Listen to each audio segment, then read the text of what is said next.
Absolutely. This is the heart of the gospel, and Genesis 15 is a masterclass in how God wants us to live by faith, not by sight. Look at Abraham. His situation was hopeless by human standards. The man was pushing 100, Sarah's womb was as good as dead, and yet God told him, "So shall thy seed be." Abraham didn't let what he saw, felt, or thought get in the way. He threw all that out and clung to God's word. That's faith. That's what God counts as righteousness. Romans chapter 4 lays it out plain. He staggered not at the promise of God through unbelief, but was strong in faith, giving glory to God, and being fully persuaded that what he had promised, he was able also to perform, and therefore it was imputed to him for righteousness. This isn't just Abraham's story, it's ours too. God's not asking you to fix or prove yourself. He's asking you to believe what he says about you in Christ. Your visible sinfulness? That's not the final word.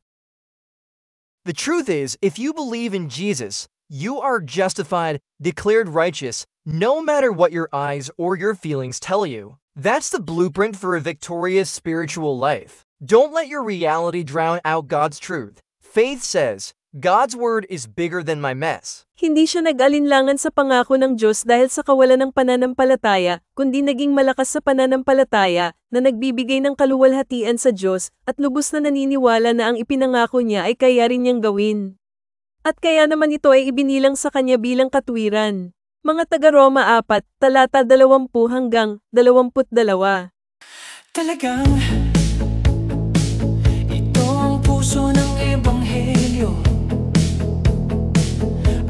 Genesis 15 ay isang masterclass kung paano nais ng Diyos na mabuhay tayo sa pamamagitan ng pananampalataya, hindi sa paningin. Tingnan mo si Abraham, walang pag-asa ang kanyang sitwasyon ayon sa pamantayan ng tao. Ang lalaki ay halos isang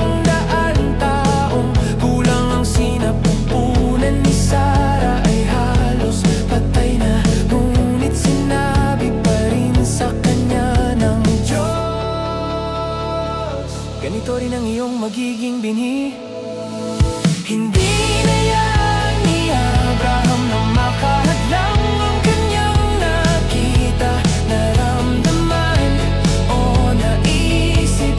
Itinapon niya ang lahat ng iyon at kumapit sa salita ng Diyos. Iyan ang pananampalataya, iyan ang itinuturing ng Diyos na katwiran. Ang Roma 4 ay malinaw na nagsasabi, hindi siya nag-alinlangan sa pangako ng Diyos dahil sa kawalan ng pananampalataya, kundi naging matatag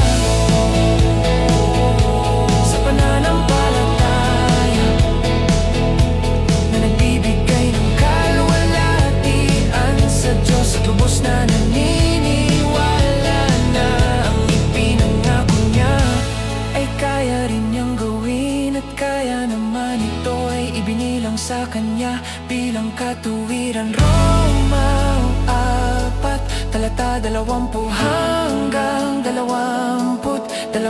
Hindi lang ito ang kwento ni Abraham, kwento rin natin ito. Hindi ka hinihiling ng Diyos na ayusin ang iyong sarili o patunayan ang iyong sarili.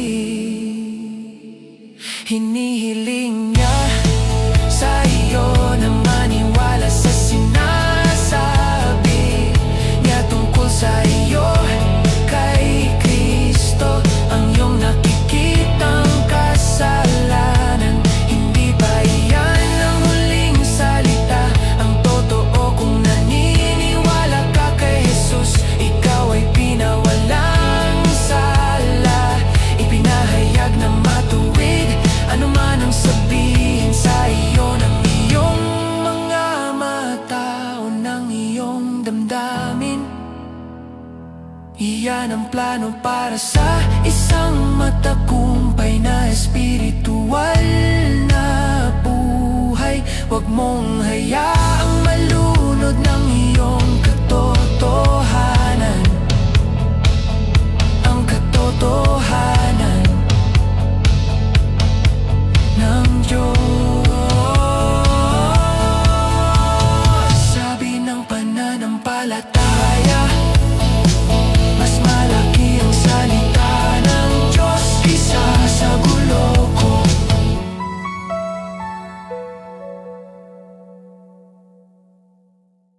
Paki-share po ang channel para sa kaluwalhatian ng Diyos. Si Jesus ay Hari.